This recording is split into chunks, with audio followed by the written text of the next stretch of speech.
नमस्कार दोस्तों, आज हम चैप्टर त्रिभुजों की सर्वांगता चालू करने वाले हैं। ये चैप्टर केवल 9th के लिए नहीं, 10th के लिए भी बहुत इम्पोर्टेंट है। और आपका जो 10th में जो ट्रायंगल सेक्शन वाला जो चैप्टर है वो 30 नंबर जो यहीं से लगभग आएगा। जो बच्चा अगर ये टॉपिक को सही से नहीं पढ़ेगा, समझिए उस बच्चा का 30 नंबर मैट्रिक्स में दम आने वाला है ही नहीं। तो इस टॉपिक को कृपया ध्यान से देखें और सबसे अच्छे टॉपिक है। और लोग 80% टीचर 9th में बच्चों को नहीं पढ़ाते हैं। मैं यूट्यूब पे चैलेंज करता हूं कि आज तक ऐसा कोई बच्चा नहीं बोलेगा कि हमें 9th में त्रिभुजों की सर्वसंगता पढ़ाया गया है और उसमें भी अच्छी तरह से पढ़ाया गया है। आधे टीचर नहीं पढ़ाते, लगभग 20% बच्चा ही 9th में चैप्टर से इनको भेंट होता है और इनके बारे में जानता है, केवल जानता है ऊपर। बाकी मेन इस चैप्टर का मकसद क्या है, कहता क्या है, कैसे बच्चों को उसके माइंड में पहुंचाना है, ये टीचर को भी नहीं पता है, तो बच्चा क्या जानेगा। तो समझिए, सबसे पहली बात त्रिभुजों की सर्वांग समता। सर्वांग समता क्या है? सर्वांग समता दो शब्द से मिलकर बना है। सर्वांग समता ये दो शब्द से मिलकर बना है। इसमें दो शब्द है। पहला शब्द है इसमें सर्व अंग। सर्व अंग का मतलब होता है सभी अंग, और एक है समता। समता का मतलब होता है समता। सर्व अंग का मतलब होता है सभी। आप चाहे सभी, आप भुजा की बात करें, कोण की बात करें या लाइन की बात करें, उसमें आपका सभी आ जाएगा। और समता का मतलब होता है सम्मान या बराबर, यानी दो चीज से मिलकर बना हुआ है। सर्व अंग प्लस समता, यानी सर्वांग समता से मिलकर बना है। जैसे मानते हैं, अब ये एक लाइन है, इसका नाम हम देते हैं ए और बी। इसका लेंथ मैंने 4 सेंटीमीटर मान लिया।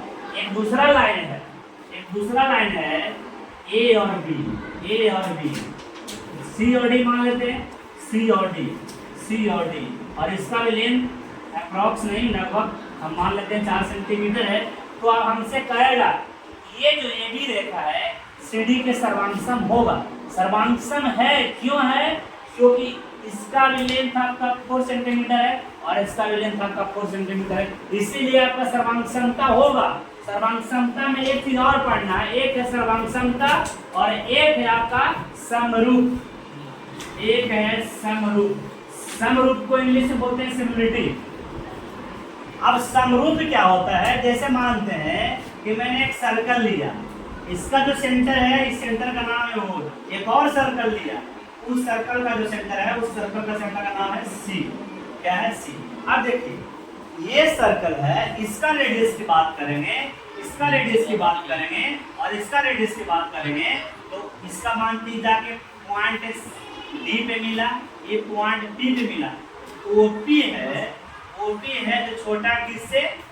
CD से।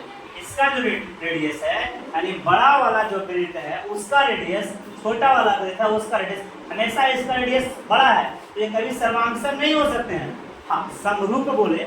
समरूप का मतलब एक जैसा रूप। जैसे ये अगर सर्कल है तो ये भी सर्कल है।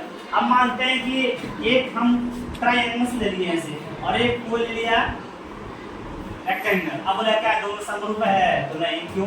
ये ट्रायंगल इसका रूप है, ट्रायंगल का इसका रूप है रेक्टेंगल का, तो कहीं भी ये दोनों समरूप नहीं हो सकते हैं। तो इसमें दो चीजें मेन समझना है। एक चीज समझना है आपको समरूप, और दूसरा चीज समझना है सर्वांगसम। और बच्चे ध्यान से सुनिएगा और समझिएगा कि समरूप और सर्वांगसम ऐसे दो शब्द आते हैं जो बच्चों को उलझ के इसी में रह जाता है और ना कभी सही से चैप्टर पढ़ता है। और इसीलिए बच्चा बोलता है कि 10th में जो ट्रायंगल्स है वो काफी हार्ड लगता है। हार्ड लगने के पीछे यही कारण है कि आपने 9th में पढ़ा ही नहीं और टीचर ने पढ़ाया ही नहीं। जब टीचर ने पढ़ाया ही नहीं तो आपको पता क्या होगा कि सर्वांग समता होता क्या है, समरूप क्या होता है, और इस सब चीज के बारे में जानकारी आपको नहीं होता है। आप 10th में जाते हैं, वहाँ आपको डायरेक्ट मिलता है, कुछ थ्योरम आपको टीचर सोल्व करवा देंगे, बस इससे आपको वहाँ पे पढ़ने में दिलचस्प नहीं लगता। आप बोलते हैं कि हार्ड है। हार्ड होता नहीं, हार्ड कुछ नहीं है। तुम्हें पता होगा जब तुमने पढ़ाई शुरू किया था तो एक लिखने के लिए भी तू छोटा 100 जूता पिटाया होगा। क्यों? उस समय तुमको एक भी भारी लगता था, एक भी भारी तुमको लिखने लगा, तो बोलता हूँ कि एक लिखो, तो ऐसे कभी गिर दिया, कभी ऐसे गिर दिया, कभी वैसे गिर दिया, कम से कम तुमने 1000 बार में एक लिखना शुरू किया। तो एक लिखना जितना टफ है और एक जितना लिखना आसान है उतना ही सर्वांग समता समझना भी आसान है। अब कुछ हम और भी फिगर पे चर्चा करते हैं, कुछ और भी फिगर पर हम समरूप और सर्वांगसम के बारे में चर्चा करते हैं। इससे पहले इसको हम इरेज कर देते हैं, बाकी वीडियो में आपका रहेगा, वीडियो का आगे पीछे करके या वीडियो को पोज करके आप देख सकते हैं। अब जैसे फिर हम बात करते हैं और सर्वांग समता की। अच्छी से बात पहले कीजिए, उसके बाद इससे चीजें हैं, कुछ थ्योरम है, फिर समझाएंगे आपको क्या है नहीं है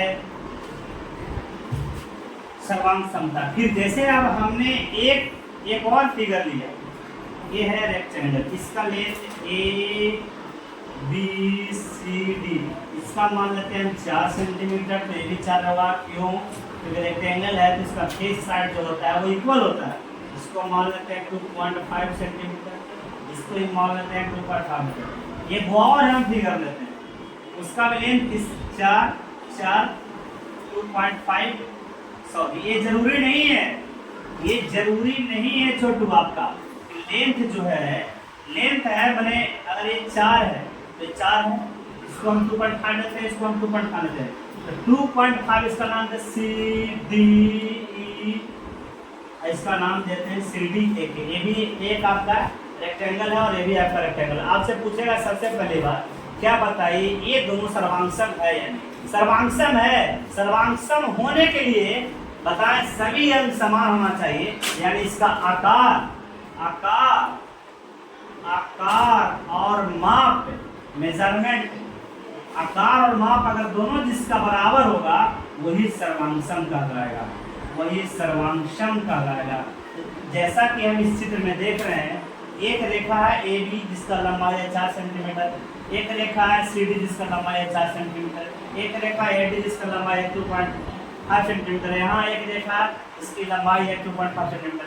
ठीक उसी प्रकार से इस फिगर में देखते हैं तो CD का भी लंबाई 4 है, KE का लंबाई भी 4 है, DE का लंबाई 2.5 सेंटीमीटर है और KC का भी लंबाई 2.5 सेंटीमीटर है।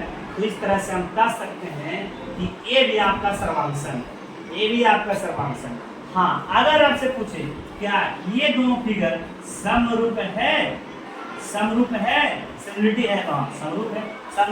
समरूप का मतलब देखने में एक जैसा लगे, ये भी जैसा आपका लग रहा है कि नहीं भाई, ये भी आपका आया था तो ये भी आया था, तो देखने में जैसा रूप लग रहा है तो समरूप है, तो समरूप है तो सर्वांगसम है। और दूसरी बात कहते हैं कि ये जरूरी नहीं है, अगर सर्वांगसम होगा, सर्वांगसम जो भी आकृतियां हैं वो समरूप 100% होगा, समरूप है जो 100% होगा। लेकिन ये गारंटी नहीं है कि अगर समरूप कोई आकृति है, अगर कोई समरूप है तो क्या सर्वांगसम होगा, तो इसकी कोई गारंटी नहीं है। सर्वांगसम हो भी सकता है, सर्वांगसम नहीं भी हो सकता है। जैसे कि बोला गया, एक सही एग्जांपल देके दिखाइए सर। अभी देखिए, जैसे आपको हमने बताया, अब हम त्रिभुज पे लेते हैं, त्रिभुज लेते हैं, इसका लेंथ हम लेते हैं 4 4 3। एक और हम त्रिभुज लेते हैं, इसका लेंथ लेते हैं 5 4 3। इसका नाम लेते हैं, इसका नाम ABC, इसका नाम DEF। आपसे पूछेगा क्या ये जो त्रिभुज है सर्वांगसम है? इसका एक साइड है 4, एक साइड है 4, यानी दो साइड इसका 4 होना चाहिए, जबकि इस आकृति में एक ही साइड 4 है और इसमें BC 3 है, तो ठीक है EF आपका 3 मिल गया। लेकिन सभी अंग समान नहीं है, तो सभी अंग अगर समान नहीं है तो सर्वांगसम नहीं होगा। लेकिन समरूप की बात करते हैं तो ये भी त्रिभुज है, तो ये भी त्रिभुज है, यानी समरूप है लेकिन सर्वांगसम नहीं है। इस प्रकार हम कह सकते हैं कि अगर कोई आकृति चाहे त्रिभुज हो, वृत्त हो, वर्ग हो या कोई एंगल हो। अब हम एंगल की बात करते हैं, जैसे एक एंगल हमने ले लेते हैं, यहाँ पे एक एंगल लिया, इसका हम ले लेते हैं 60 डिग्री, इसका नाम देते हैं ABC। एक और एंगल ले लेते हैं, एक और एंगल ले लेते हैं, एक और एंगल लेते हैं, उसका भी माप है 60 डिग्री, CDE। अभी आपसे पूछे बताओ एंगल ABC क्या सर्वांगसम है? तो है। क्यों है? क्योंकि ये 60 डिग्री पर ये भी आपका एंगल झुका हुआ है, 60 डिग्री पर ये भी एंगल झुका हुआ है। अब हम बात करते हैं इससे अगले स्टेप का कि सर्वांगसम है। तो सबसे पहली बात, सर्वांगसम का साइन होता है। सर्वांगसम होने के लिए कुछ और भी शर्तें हैं जो भी आपको हम बताने वाला है, जैसा कि इसमें बताया गया है।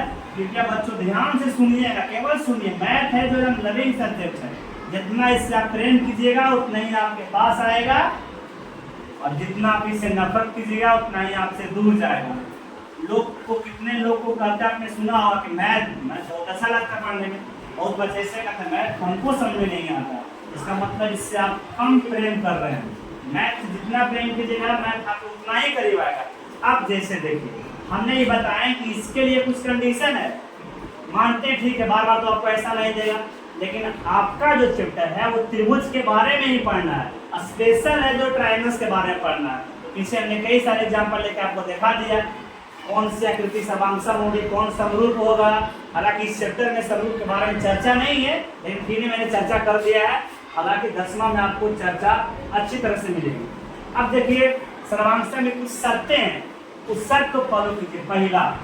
पहला जो शर्त है उस शर्त है side side side, S S S. यानी इसका कहने का मतलब क्या है कि यदि कोई दो त्रिभुज, एक केवल और केवल त्रिभुज के लिए फॉलो करता है, साइड साइड साइड, अगर कोई दो त्रिभुज, मानते हैं दो आकृति है त्रिभुज की, एक त्रिभुज है आपका ए, एक त्रिभुज है आपका B C A B C, एक त्रिभुज है सी डी ई ए। अब हमको पता करना है कि एस एस से जांच करना है कि रियलिटी में ये सर्वांगसम है या नहीं है। तो इसका थ्योरम कहता है कि यदि किसी पहला त्रिभुज का तीनों भुजाएं दूसरे त्रिभुज की, इसका सॉरी नाम यहाँ पे आप ले लेते हैं, के लेते हैं, के ई डी ले लेते हैं। हालांकि यहाँ नाम सी था इसलिए वहाँ पे सी नहीं लिख सकते हैं, अलग अलग साइड का नाम होना चाहिए। तो आप कुछ भी लीजिए, बाकी कॉमन आपका नहीं मिलना चाहिए बस। बाकी एबीसीडी जितना भी लेटर होते हैं आप कोई भी लीजिए, उससे कोई मतलब नहीं है। तो हम बता रहे थे कि यदि पहला त्रिभुज का तीनों भुजा दूसरा त्रिभुज के तीनों भुजा के बराबर, यानी कहने का मतलब ए बी जो साइड है के डी, ए बी बराबर के डी। दूसरी बात है ए सी बराबर के ई, ए सी बराबर के ई, और बी सी बराबर डी ई। अगर होगा, ऐसा होगा तो हम कह सकते हैं कि त्रिभुज है ए बी सी और के डी ई है, तो क्या हो जाएगा सर्वांगसम। सर्वांगसम का संकेत होता है, सर्वांगसम का संकेत होता है, ऐसे संकेत होता है। ये आपका सर्वांगसम का संकेत है। सर्वांगसम को हम ऐसे संकेत में लिख सकते हैं। सर्वांगसम न लिख कर केवल इतना बात हम अगर लिख देते हैं तो समझ जाइएगा कि ये सर्वांगसम लिखा हुआ है। यानी हम कह सकते हैं कि त्रिभुज ए बी सी सर्वांगसम हो जाए किसके भाई, चाहे तो के ई डी लिखिए चाहे डी ई के लिखिए, त्रिभुज बाकी इसको हम सिद्ध करने के लिए अगला वीडियो में हम सिद्ध करेंगे। अभी आपको केवल शॉर्ट बता रहे हैं कि कौन कौन कंडीशन में शर्त फॉलो करेगा, कब कब सर्वांगसम होगा, केवल उसके बारे में आपको हम इस चैप्टर में बता रहे हैं। बाकी फिर अगला वीडियो में हम इसको प्रूव करके बताएंगे कैसे साइड से दोनों त्रिभुज आपस में सर्वांगसम हो। अब कितना बच्चा क्या करता है, टीचर भी क्या करते हैं, सही से खुद के बताते नहीं है, बच्चा समझ तक नहीं। ई वाला साइड अगर 1 के बराबर होगा तब ये होगा, ई वाला साइड 1 के बराबर तब ये होगा, अगर इस साइड इसके बराबर तब ये होगा। ऐसा जरूरी नहीं है भाई मेरे। अब हम आपको इसी थ्योरम पर लेते हैं दूसरा एग्जांपल। जैसे हमने लेते हैं केवल त्रिभुज के लिए फॉलो करता है, मैंने पहले ही बता चुका हूँ कि केवल और केवल त्रिभुज के लिए फॉलो करता है एस एस एस समूह। अब ये त्रिभुज आपका है, इसका नाम हम लेते हैं पी के डी और सी भी एक लेते हैं। दो त्रिभुज आपका, एक त्रिभुज है पी के डी। अब इसका हम लेंथ अप्रॉक्स मान लेते हैं, गारंटी नहीं है कि 3 ही सेंटीमीटर है, अप्रॉक्स मान लिया जाता है। अब ये 3 है, ये आपका 4 है और ये आपका 5 है। ये आपका 5 है, ये आपका 3 है, ये आपका 4 है। अब बच्चा गया फंस। बच्चा क्या सोचा, सर जी ने तो बताया था ये वाला भुजा इसके बराबर होगा, ये वाला इसके बराबर होगा, ये वाला इसके बराबर होगा, वही सर्वांगसम होगा। बच्चा बोलेगा ये सर्वांगसम नहीं है, सर्वांगसम है। क्यों सर्वांगसम है? ये जरूरी नहीं है कि यही वाला भुजा इसके बराबर होना चाहिए, ये वाला इसके बराबर होना चाहिए, ये वाला इसके बराबर होना चाहिए, ऐसा जरूरी नहीं है। केवल साइड का मतलब है कि तीनों भुजाएं बराबर हो। तो बताइए हम डीपी, क्या जो डीपी का मान है वो एफसी के बराबर है, डीपी बराबर एफसी है। दूसरी बात क्या है, डिक्के बराबर है, डिक्के बराबर आपका सीबी भी तो है, और आपका टिक्के बराबर क्या है भाई मेरे, टिक्के किसके मान के बराबर है, एबीडी के। इसीलिए हम कह सकते हैं, बताइए पहला त्रिभुज का साइड, एक साइड है डीपी, दूसरा साइड है डिक्के, तीसरा साइड है टिक्के। दूसरे त्रिभुज का एक साइड है एफसी देखिए 4 के बराबर है। दूसरा है सीबी देखिए इसके 5 के बराबर है। फिर है एक भी देखिए इसके 3 के बराबर है टिक्के के। इसलिए हम कह सकते हैं कि त्रिभुज डीपी के सर्वांगसम हो जाएगा किसके भाई, त्रिभुज CFD के। अब हम दूसरा करने का प्रयोग करते हैं। इसमें अगर आपको समझ में आ गया है तो अच्छी बात है, और बाकी वीडियो आप देख सकते हैं, इसमें आपका फुल रिकॉर्डिंग रहेगा आपका। और दूसरा जो प्रमेय है उसको मैं बताने की कोशिश करता हूं, बाकी बच्चे समझिएगा कैसे त्रिभुज जो सर्वांगसम होगा उसकी 5 शर्तें हैं। एक शर्त मैंने आपको बता दिया, एस यानी साइड। यदि एक त्रिभुज की तीनों भुजाएं दूसरी त्रिभुज के तीनों भुजाएं के बराबर होगा तो वो त्रिभुज क्या होगा, सर्वांगसम होगा। दूसरी शर्त है इसका साइड एंगल साइड। अब ये क्या है, साइड एंगल साइड क्या है, जैसे देखिए अगर एक त्रिभुज है, इसका नाम हम लेते हैं ए बी सी। एक दूसरा त्रिभुज लेते हैं, उसका नाम लेते हैं एन ओ। अब अभी आपसे कोई पूछेगा बताइए क्या दोनों त्रिभुज सर्वांगसम है, तो हम ऐसे नहीं बता सकते। साइड एंगल साइड के लिए क्या होना चाहिए, दो भुजा, पहला त्रिभुज के 2 भुजा और उसके अंतरिक्ष कोण, मतलब जो 2 भुजाएं से कोण बनेगा, अगर वो कोण और दोनों भुजाएं दूसरा त्रिभुज के दोनों भुजाएं और उसके अंतरिक्ष कोण के बराबर होगा तो त्रिभुज क्या होगा, सर्वांगसम। जैसे मानते हैं इसका नाम लेते हैं 4 5, यहाँ लेते हैं 4 5। अब बताइए ये दोनों भुजा से कौन बन रहा है, तो एंगल आपका 1 बन रहा है। ये दोनों भुजा से कौन बन रहा है, तो एंगल आपका 1 बन रहा है। इसका मतलब हम लिख सकते हैं AB बराबर क्या हो जाएगा, AB बराबर आपका हो जाएगा ON और क्या हो जाएगा BC नहीं AC बराबर क्या है भाई, AC बराबर MA। बताइए 2 भुजा आपका बराबर हो गया।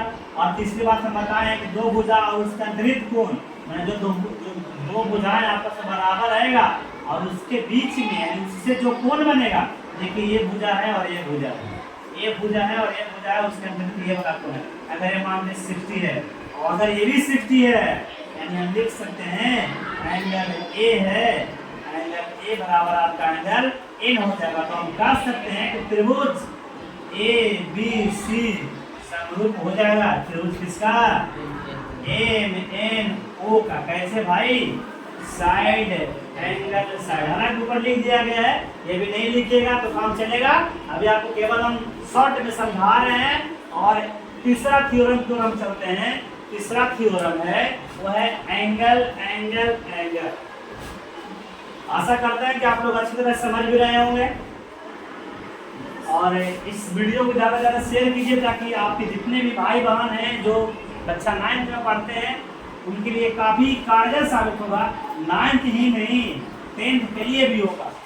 बच्चे समझते ही नहीं है, बोलते हैं 9th है, खेलता है कूदता है। हालांकि 9th ऐसा नहीं है केवल खेल कूद लीजिएगा तो आपका काम चल जाएगा, तो काम चलने वाला नहीं है भाई। आपको केवल और केवल 10 थ्योरम है भाई, वो है एंगल एंगल एंगल।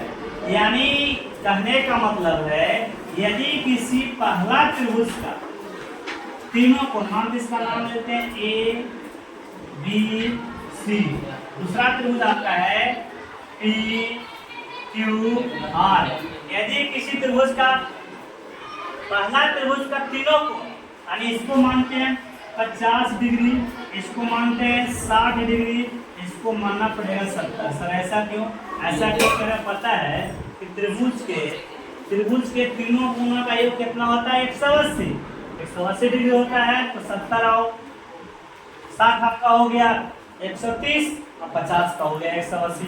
इसी प्रकार से दूसरा त्रिभुज में आपको हमको मानना पड़ेगा, अगर ये 70 है, अगर ये 60 है, तो ये हमको लेना पड़ेगा 50। अगर ऐसा होता है तो हम कह सकते हैं कि त्रिभुज ABC सर्वांग हो जाएगा किसके? पी क्यू आर के। यानी एंगल ए जो बराबर है एंगल ए बराबर एंगल पी है, और एंगल बी बराबर है एंगल क्यू, और एंगल आर बराबर है एंगल सी। यानी आप पहले सी लिखिए पहले, इसलिए एंगल सी बराबर एंगल आर। यानी हम कह सकते हैं त्रिभुज ए बी सी सर्वांग हो जाएगा त्रिभुज पी क्यू आर। देखिए भाई, अगर आप एंगल एंगल कर रहे हैं तो ये एंगल एंगल मेरा एक स्पेशल थ्योरम है। ये आपको कहीं, जैसा कि हम बता चुके हैं कि एंगल एंगल जो है ये मेरा अपना थ्योरम है। ये कहीं किताब में आपको नहीं मिलेगा, क्योंकि पता है इसी का दूसरा नाम है साइड साइड साइड। बच्चा बोलेगा आप तो गलत पढ़ा दिए, साइड साइड और एंगल एंगल सेम कैसे? क्योंकि आपको पता होना चाहिए कि अगर कोई त्रिभुज है तो सम्मुख कोण के सामने की जो भुजा होता है वो बराबर होता है। अगर मानते हैं कि ये आपका 40 डिग्री है, ये आपका 50 है, और ये आपका अगर 90 है, ये आपका अगर 90 है, अगर दूसरा त्रिभुज में इसी प्रकार हम अगर चलेंगे, कोई नाम एक बार कुछ भी हो सकता है। अगर इसमें इसको लिए 90, इसको लिए 50, इसको लिए 40, तो बताइए 40 के सामने भुजा जो होगा, 40 के सामने जो भी भुजा होगा ये होगा। मान लो 50 के सामने भुजा ये है और 90 के सामने भुजा आपका ये है, तो 90 के सामने आपका भुजा ये हो जाएगा, और 40 के सामने भुजा आपका ये हो जाएगा, और 50 के सामने भुजा आपका ये हो जाएगा। यानी कहने का मतलब समान कोण, यानी 40 डिग्री यहाँ है, 40 डिग्री यहाँ है, 50 यहाँ है, 50 यहाँ है, 90 यहाँ है, 90 यहाँ है। तो समान कोण के सामने की भुजा, समान कोण के सामने की भुजा आपस में समान होता है। इसीलिए टीचर केवल साइड साइड बताते हैं और एंगल एंगल नहीं बताते हैं। बच्चा कभी कभी कोई क्वेश्चन में फंस जाता है, अगर केवल एंगल पे दे दिया और बच्चा को लगता है कि टीचर ने बताया ही नहीं, और भाई अब कैसे होगा, समरूप होगा कि नहीं होगा, कुछ मान भी नहीं दिए, केवल एंगल दिया हुआ है, तो आप एंगल से पकड़ सकते हैं, और साइड साइड से ही ये जनरेट है एंगल एंगल। और इसके बाद हम 4 नंबर है वो है एंगल साइड एंगल, जो कि हम बताने वाले हैं अभी। बस केवल और केवल 10 से 12 सेकंड का इंतजार कीजिए, उसके साथ आपको जस्ट मिलेगा angle side angle. Angle side angle चौथा प्रमेय है, चौथा है वो है आपका, चौथा है एंगल साइड एंगल। अब इसको थोड़ा समझिए, केवल 5 मिनट हमारे साथ बिताइए, अच्छी आपको मैं समझा दूंगा, केवल 5 मिनट आप यहाँ ध्यान दीजिए, बाकी जो आपको करना है सो कीजिए। और अभी भाई उम्र है पढ़ने का, पढ़ ले, जवानी जितना मस्ती में बिताएगा तो बुढ़ापा उतना कष्ट के लिए बिताने के लिए तैयार हो जाइए। वरना अभी जिस हिसाब से आप चाहते हैं कि हमें वुडलैंड का जूता चाहिए, रेमंड का शर्ट चाहिए, तो आपको अभी तो आप बाप के पैसा से आपको मिल जाएगा, लेकिन आपका पैसा कब मिलेगा ये आप नहीं बता सकते हैं। और आपका बच्चा आपसे अगर डिमांड करे कि पापा हमें रेमंड का कपड़ा चाहिए, तो आपको अगर नहीं पढ़िएगा, मेहनत नहीं कीजिएगा जवानी में, तो बुढ़ापा में आपसे मजदूरी करने के अलावा कोई रास्ता नहीं बचेगा, और मजदूरी से आप रेमंड और वुडलैंड के वस्त्र आप अफोर्ड नहीं कर सकते हैं। इसीलिए कहते हैं मेहनत करके पढ़ाई कर लीजिए। 9 बाई लेबर, 9 में जितना मेहनत कीजिए, 10 बाई चांस, 10 है जो आपका चांस है। और बीए बाई डांस, बीए में डांस कीजिए ना, कोई दिक्कत नहीं है। 9, 10 और 8 आप मेहनत से पढ़ लीजिए भाई, आपका जिंदगी बन जाएगा। अन्यथा आपको जिंदगी बनाने के लिए केवल और केवल तो ही लोग आपके लिए परिश्रम कर रहे हैं। पहला है वो आपके माता और पिता, दूसरा आपके गुरु हैं, तीसरा इस संसार में आपके साथ देने वाला कोई नहीं है। अभी जो आप लोग गर्लफ्रेंड करते हैं ना सोना बाबू, वो कभी काम नहीं देगी।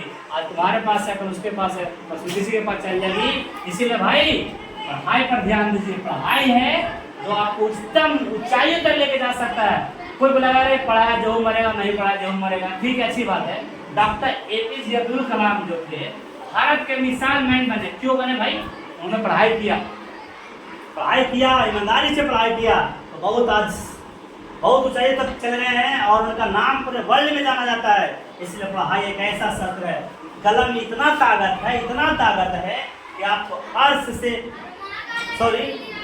आपको अर्श तक पहुंचा देगा। और अगर कलम की ताकत को आप नहीं पहचानेगा तो आप अगर अर्श पर हैं तो आपको फर्श पटक के ऐसा पटका मारेगा जिंदगी में उठिएगा नहीं, और मरने के अलावा कोई रास्ता नहीं बचेगा। मैं हमेशा सच्चाई बोलता हूँ, ये नहीं कि तेल घी लगा के पढ़ा दो भाई, ऐसे कर दो हो गया, वैसे नहीं करना है। बच्चों को भविष्य के साथ खिलवाड़ नहीं करना है। चलिए अब आते हैं पॉइंट पे, angle, side angle.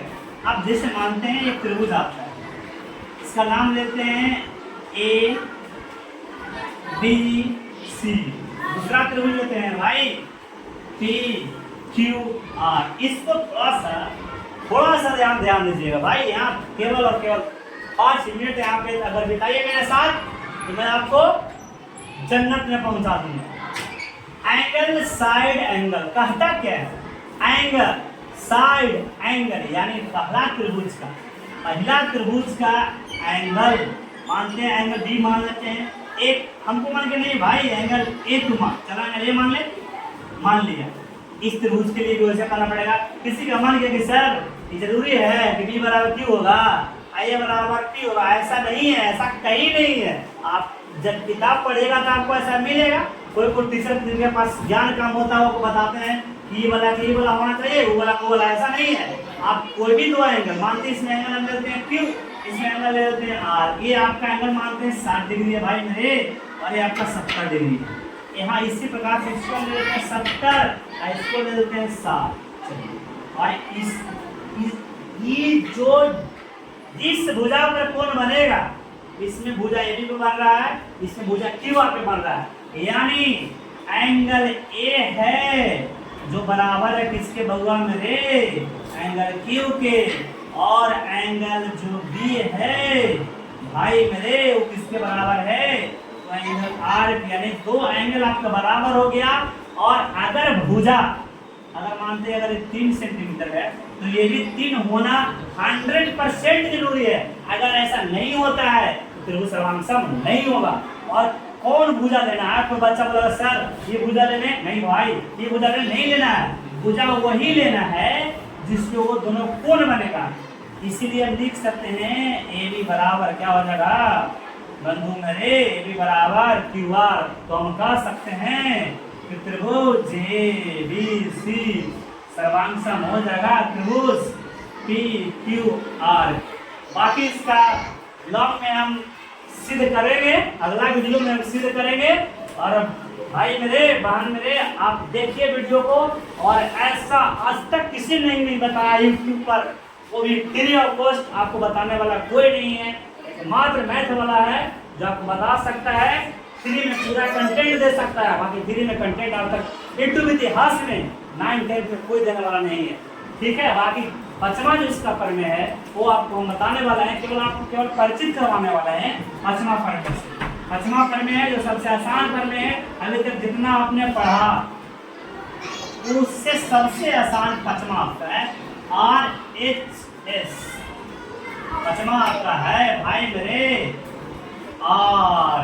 RHS, right hypotenuse side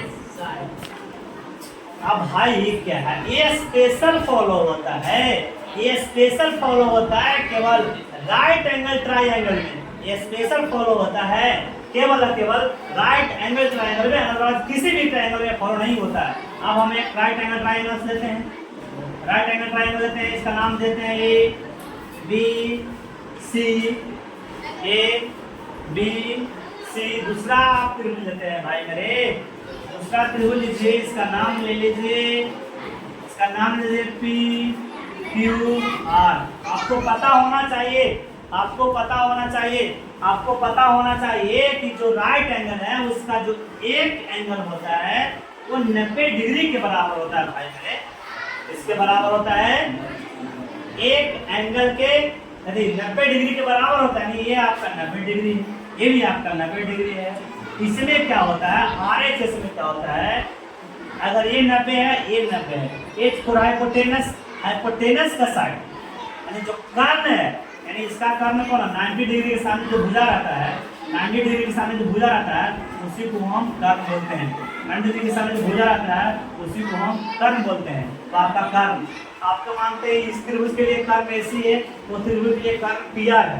तो कर्ण की लंबाई भी बराबर होगा, एक कोण भी बराबर होगा, और एक कोई भी भुजा, चाहे आप ABC कोई भी भुजा बराबर होना चाहिए। यानी कहने का मतलब कि राइट एंगल ट्राइंगल में एक कोण तो आपका ऑलरेडी बराबर है, 90 डिग्री दोनों में होता है। राइट एंगल है मतलब 90 डिग्री है, 90 डिग्री मतलब बराबर है। तो यहाँ पे लिख सकते हैं एंगल E बराबर एंगल Q, एंगल B बराबर एंगल Q, और हम लिख सकते हैं AC बराबर भी आपका होना चाहिए, AC बराबर भी आपका होना चाहिए किसके भाई, PR के। कैसे, अगर मानता है 5 है, ये भी 5 होना जरूरी है। अब ये दोनों में एक भुजा, ये दोनों में एक भुजा, ये भुजा चाहिए, ये भुजा, अगर ये 4 है तो ये 4 होना चाहिए। यानी कर सकते हैं AC बराबर PR, अब ये आपका हो जाएगा AB बराबर क्या हो जाएगा, A बराबर आपका हो जाएगा PQ।